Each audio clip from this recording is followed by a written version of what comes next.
All right. Good morning, everyone, and happy Friday. I'm actually pre-recording this video for today, October 30th, and I am super excited to sit down with someone I've never had the honor of speaking with yet. So this is going to be a very fun interview for me. I'm excited to get to know Mr. Jack Brendamour, who is the CEO and co-owner of Junk King. Welcome, Jack. Thank you for having me. Appreciate it. Thank you for all the flexibility. We had to start and stop so many times with you. And as I'm sure all of our members heard last week, Rachel Gill just conducted her final interview. So she's my stand-in and I'm technically on vacation on the 30th. So Jack, we really appreciate your flexibility and I'm super excited. I'm very familiar with Junk King and I drive by your facility very often, but I'd love to just invite you to take a moment and talk to us and our viewers about what is Junk King? How long have you been around and what do you do? Absolutely, I'd love to. So Junk King has been around for about 10 years, and we are local to Cincinnati and Dayton, greater Cincinnati and Dayton. And we are a full service debris removal company. So we help people reclaim their space responsibly. And what kind of separates us from our competition is we bring things back to a recycling center that you mentioned off of 75 as you approach 275. It's 25,000 square feet. We sort everything we remove, and then we try and send it to nonprofits, and if we can't donate it, we try and recycle it. So it's kind of what sets us apart. Our trucks are 20% larger than our competitor, and the price per truck is less, so that helps too. Yeah. So how long have you been affiliated with the GCNKAA? Several years. I've not been very involved myself yet. I have three kids under 3 at home. And so right now the networking events and things like that, I'm kind of just doing what I have to do for a moment, but I certainly plan to get more involved in the future. What made you decide to start a company like Junk King? So it's so neat what we're able to do. So not only from a donation and recycle standpoint, but you look on Google, we have 2,000 Google reviews, and there's maybe a handful of about 5 stars, and it's just amazing what we do for people, what they sit there and worry about for days, years, months, years. We handle very quickly. We're fully insured, professional, on time, and we work, very fast and do what's right with the items. So it was kind of a self-fulfillment thing in a career. It's neat. We have a culture at our company of a mentorship mentality. And so we really help our employees become better people too. It's really interesting. And I know that, obviously for those of us who are apartment operators, having a partner that can come and get rid of everything that might be left in an apartment is very, very valuable. It's a lot of work and time consuming. And I know that that's something that really comes in handy in our business. But how do you help people on, like an individual basis? What kind of service would you offer them? So we'll come out and we'll remove one item, or we'll remove 30 years worth of stuff if a parent passes away or gets dementia or something. And we do everything from tearing down sheds and play sets, hot tubs, yard debris, take fences, basketball hoops, and that's all residential. And then we'll also take anything from a business. So anything that plugs in, we'll recycle. An old IT room, if you're getting rid of the old cubicles. But you did mention the apartments, and we work with tons of apartment complexes and property management companies, and even things like set outs. We can meet sheriffs and bring things out and come back 24 hours later. And we know sheriffs are very punctual, and we're ahead of schedule there, and we just charge labor for that day. Or if someone dumps a couch in your parking lot, by a dumpster. That never happens. What are you talking about? Well, it turns into 5 couches in a matter of hours. And I have 17 trucks and 60 employees. We can get anywhere in the city within an hour or so if needed. So that's a plus in hiring us. Interesting. Well, you said something as we were preparing for the interview that I thought was really interesting. What do you do with all this junk once you get it? So obviously a couch in a parking lot that may have bugs on, whatever that may be, we straight to the dump. No questions asked, sanitize the truck. But anything we remove that is, clothing, couches, tables that are good, dishes.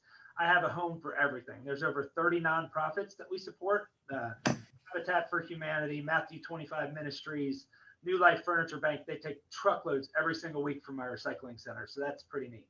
That's really awesome. And who would have thought that it would, turn into just getting rid of the junk into like a philanthropical opportunity as well. So I find that extremely interesting. Yeah, that's where the self-fulfillment comes in. The amount of families, we had New Life Furniture Bank, or actually it was Operation Give Back in Blue Ash. They came in for some mattresses the other day for a mother with 3 kids who were homeless. They got her an apartment and they had nothing for her. The kids That's were sleeping awesome. on sheets on the ground. They came in for mattresses. Well, we ended up furnishing their entire apartment and gave her everything down to a fake Christmas tree that she just started crying. She's never had a Christmas Oh, tree in her life. And wow. things like that make it give us Yeah, good that gave me the employees. chills. Yeah, yeah, it's really neat. That's awesome.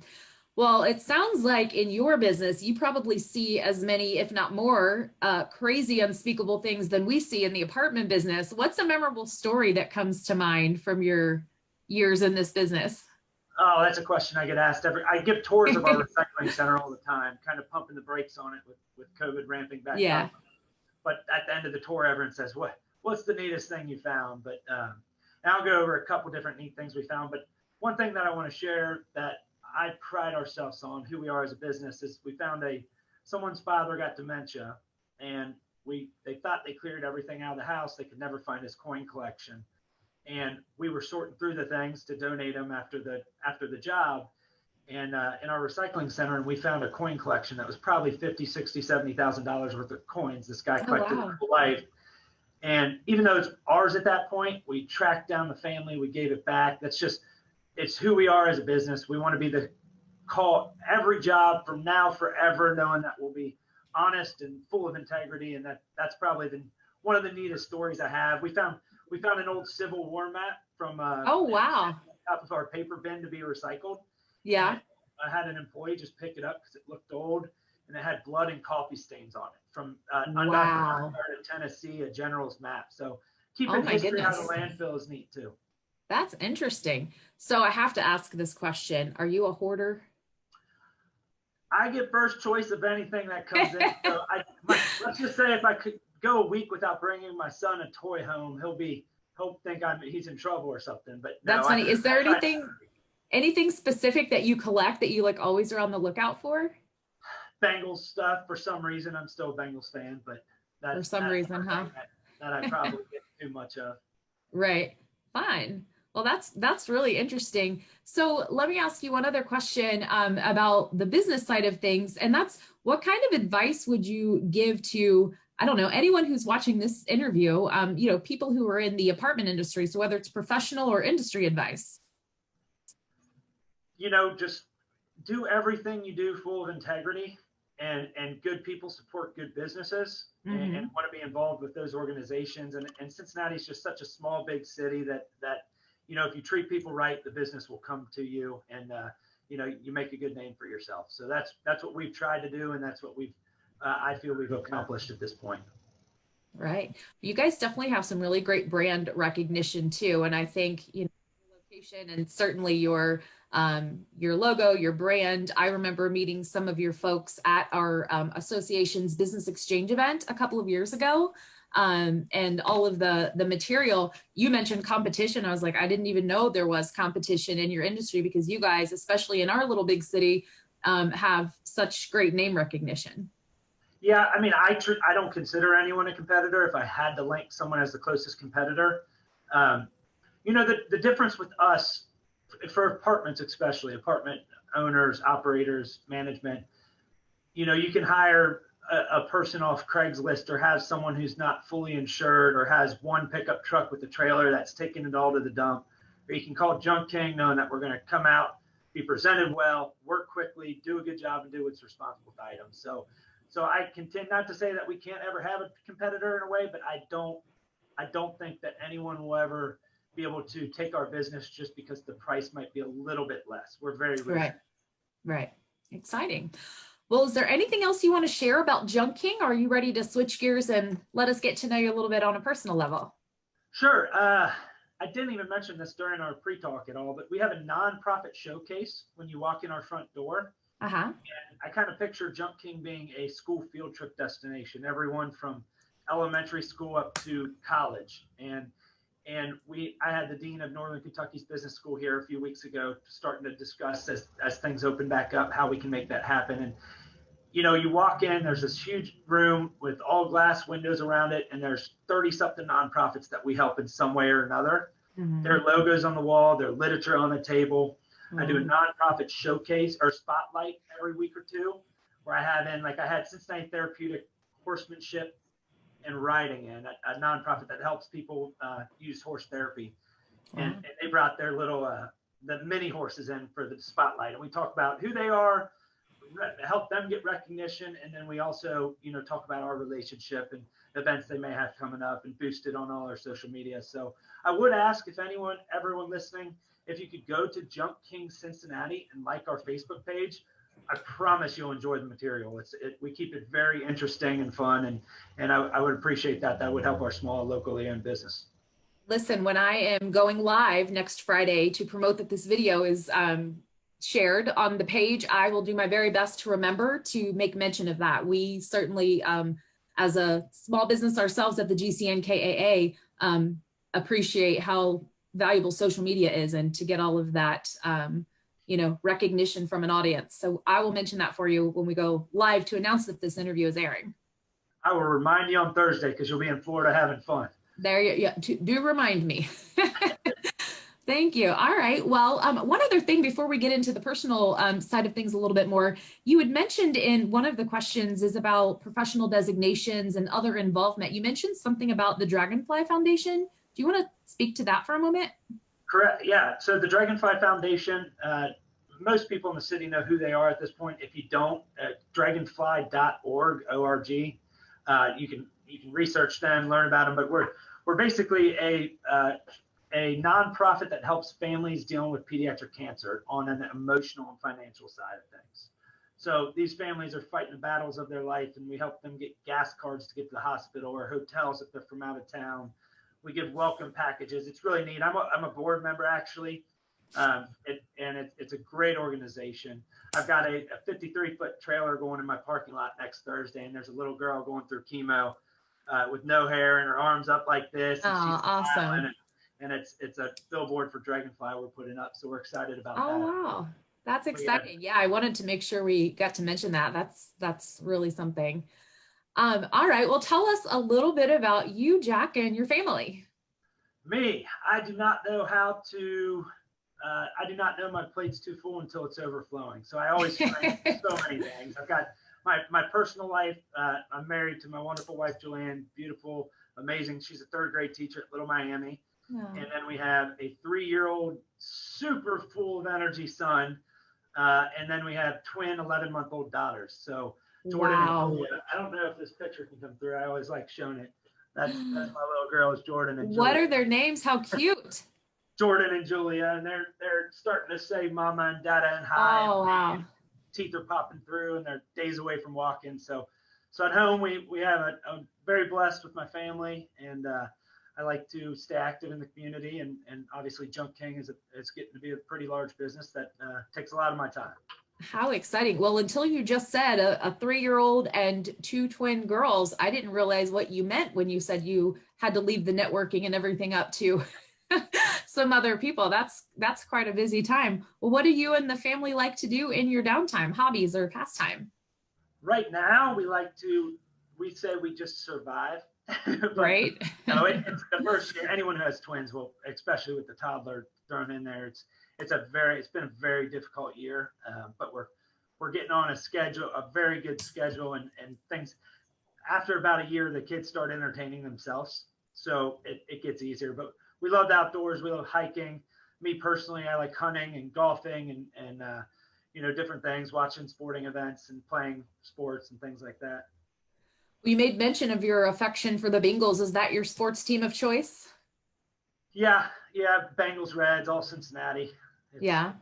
So I went to a Bengals game this year, the Jaguars game. It was actually really, really nice, and minus the jokes about how that's what the stadium always looks like in Cincinnati with, only a few thousand fans, but it was actually really nice. And I share that painful diehard fandom to the Bengals. It just never fades, but it's always painful. Yeah, I have 3 brothers, and we used to have a Bengals bus and paint our faces. And oh, fun. Go down to Longworth tailgating at 6 in the morning for a 1 p.m. game, and don't do that quite much anymore. But yeah, when they win, it will be extra sweet for fans like us. Yes, and they will. I have faith. Well, are you much of a reader? And if so, what's a good book that you've read recently? I'll get to that. I do want to circle back. If anyone listening to this, it has a close connection to the Bengals or Joe Burrow, I would be beyond grateful to be connected with him to try and get him involved with the Dragonfly Foundation. Oh, I wow. think he has a very big heart. And, you know, I went to Ohio University in Athens. He used to walk by my door after middle school every day. Little did I know, I was 2 houses away, and all the kids would walk out when he was in elementary school, actually. Oh, that's funny. And so it would be so neat if we could get him involved. And you can reach out to me at jbrendamour@junk-king.com. You can see my spelling of my name there. Yeah. And, I appreciate that. So from a reading standpoint, Yep. not much. I read a lot of emails and a lot of Dr. Seuss. Dr. Seuss is probably my book of choice right now. Right. The places you'll go. Or Yeah. him. It's I'm so worn out by the end of the day, but in time I would like to read more. Absolutely. There's generally books that I'll read right now are books that can help me with leadership and Sure. you know, from a mentorship mentality. The Energy Bus is a good one recently. A culture of a company is everything. And if you treat your employees right, there's an old Ayakaka quote, I think is his name, but it was something about take care of your employees, people, product, and I should have looked up the quote before trying to say it, but absolutely, we try and take care of our employees. Right. What about podcasts? Any podcast? Do you do the business podcast or anything like that? I'm normally on phone calls when I'm driving, and when I'm on a jog, I listen to some music to get me some energy. Right. But Brian Tome, The Aggressive Life, is a really good podcast I've been listening to recently. The guy who started Crossroads Church. Oh yeah. And he it just talks about how almost nothing ever has come about in a passive way. And there's absolutely nothing wrong with being aggressive, especially in the business world. You just have to be aggressive in a respectful manner. And it touches on, he has a professional or a celebrity or a big business owner on each show, and they kind of talk about how they got to where they are. Right. I like that. Reminded me of a quote that I've seen out in social media. You know, the old saying, good things come to those who wait. It's that quote, but wait is crossed out, and it says to those who, you know, work their tail off or hustle or something like that. So I like that. I'm going to check that one out. It's kind of my favorite part about these interviews is I've got a list of books a mile long that I want to read and a list of podcasts that I want to subscribe to. And I don't know that I've heard the same one very often. So thanks for that. Yeah. Are you driving to Florida? Oh gosh, no. Flying. I was going to say you could catch some of them there on the way there, but yeah, someone definitely doesn't, as Henry Ford was another good quote, it's someone doesn't build a reputation on what they're going to do. So it's just about getting up and going out and getting it done. Yeah, I like that. All right. Well, what's one of your favorite foods or restaurants to frequent? My wife loves sushi, and I like it as well. So anywhere with sushi, but my favorite is normally if it's my a birthday or something that I want to go to where I want to go. Montgomery Ann's ribs are obviously amazing, and then any Jeff Ruby restaurant with their filet is delicious. Right. Hey, the eye on your king kind of reminds me of the Montgomery Ann logo for some reason. It's a crown. Yeah. So, I like that. All right. Well, I know we talked about your family, and I wanted to ask too, in addition to your growing family, do you have any pets at home? We do. We have a black lab boxer mix, black dog with a white chest. Boca is her name. My wife and I were in Boca Raton actually when I decided I was going to ask her to marry me when we got home, and I thought to myself, we'll get a dog when we get home, and boy or girl, we'll name it Boca. Cute. And, so we used to walk in the door and roll on the floor with the dog. Now we walk in and kind of shove her out of the way to say hi to the kids, and then we roll on the ground with her. There you go. We love our dog. That's neat. All right. Well, what is one of your favorite TV shows or movies? All the humor, Office, Modern Family, New Girl, shows like that you can kind of at the end of a hard day with kids and work just laugh at things that are just so ridiculous. Mindless. Yeah, there's so many of them out there now. Right. All right. Well, this is one of my favorite questions. If you could be any TV or movie character, who would you be? So I know we joked about going back and forth here, but it'd be fun to be Happy Gilmore because I'd love to get a hole in one on a par four. Right. No, that was growing up. That was one of my movies that I really thought was absolutely hilarious. That's funny. They don't make movies like that anymore. I feel like the movies that have like so many lines of just memorable things to quote and funny, mildly inappropriate things to quote. So I told you I'm putting that on I'm going to watch that movie on vacation for sure. Well, you'll enjoy it. Yes. Well, what is one of the best concerts that you've ever attended? So lots of amazing concerts over the years. Obviously, not 2020 for sure, but I've always enjoyed the country music fest where you get to see Yeah. 5 of the big artists that you like, and my wife enjoys going to those as well. And I did go to I think 10 straight years of the Allman Brothers at one point, which is Oh, wow. a mellow band if you don't know them. And so Hello, my name's Melissa. Of course I know. Yeah, absolutely, absolutely. That's awesome. And being outdoorsy, the country concert certainly is right up your alley. So that's fun. I think concerts and theater is what I'm grieving the most during this pandemic. I am going to go to every single concert that comes to Cincinnati when the world is back to normal. Yeah, I'll be there with you as many as I can. Gosh, yeah. Well, I'm going on vacation here in T minus just a few hours. What is one of the most memorable vacations that you've taken?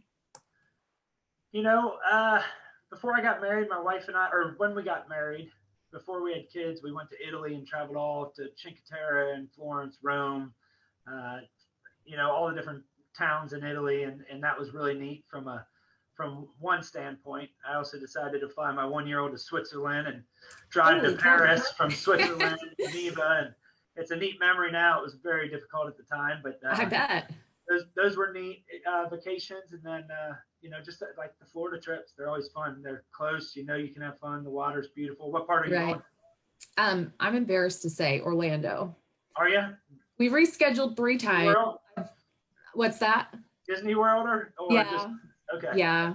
I have a 9-year-old and that's his thing. And we've gone several times. And so had a trip scheduled in January, got moved to May, got moved to July. Now we're going. And I have friends in Orlando, and because we spend a lot of time there, I'm just really looking forward to getting away. We've done a lot of stuff locally, like, Kings Island and the zoo and fall festivals and things like that. So other than getting on a plane and getting there, I feel like even in light of the pandemic, what we would do there is no real different than what we're doing here activity wise. So we will see, but I'm having some major anxiety about it. Understandable. You aren't alone.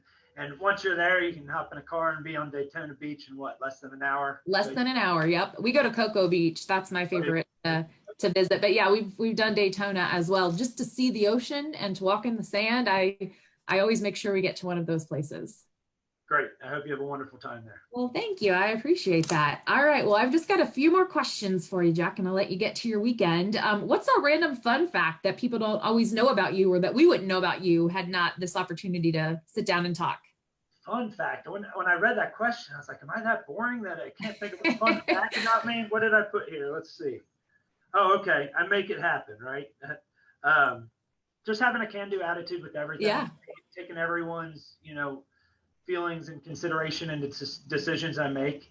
I like to, anyone can captain a ship when the seas are calm. For me, it's always about reacting in a professional way and always being full of integrity, no matter how bad the storm is. And that's kind of something about me personally is most of my employees, I have probably 11 managers now, and I don't think any of them want to work for another company in their entire life. It's really a neat culture that we've built here. Well, that's something to be proud of for sure. And that is really a springboard into the last question that I have for you. I always like to end the interviews, and I apologize I didn't give you a heads up on this question, but I know you're a fast thinker and you'll have an answer to this quickly. How do you think the people who have worked with you in your career would describe you as a leader? You lead by example. Early on, I'd go out and I'd do the hardest job, and I'd crawl in the moldy basement where it flooded and grab the heaviest object. And as I phased, that was for a very short time, but being there, the next stage was being there before people got to the office and leaving after everyone went home. And just now it's more from a support and professional development stage of things. It's it's just leading by example. Well, I love that. Well, it has been such a pleasure to get to know you, Jack. Thank you so much for your time. And again, thank you so much for the flexibility. I will go live next Friday to share that we're going to share this. I'll share your website, and I really encourage you to post it on your business page. And our GCNKAA members, I know, are very excited to have this opportunity to watch the interview as well. Is there anything else that you'd like to say? Anything else about Junking before we sign off? You know, one thing that we really pride ourselves on is our support for, you know, for our services, our military, and we find flags on jobs all the time. And I have a cabinet right where you walk in our front door where we have our veterans employees do flag folding ceremonies to properly fold them, and then we take them to the American Legion to be retired once the cabinet fills up. So it's just everything down to flags that we find in a box down in your basement, we try and recycle. That's wonderful. Well, thank you again. Thank you for your support with our organization. We value your membership and support. I will certainly encourage everyone to reach out to you and like your Facebook page. And I look forward to meeting you in person when the world is back, you know, to normal again, and we're having those GCNKAA events. Absolutely. And you can check us out at junk-king.com, or you can call the number you see in the background there. It's 888-888-5865. And we get free estimates. So we come out, take a look at what you have. If you're happy with our price, we go ahead and remove it right then. So you supporting us helps us be able to support the community and environment even better. And we appreciate every customer. Wonderful. Well, thank you again, Jack. Enjoy the weekend, and we'll talk to you soon. Thank you. Thank you. Have a safe trip to Florida and back. Thank you. Bye, everyone.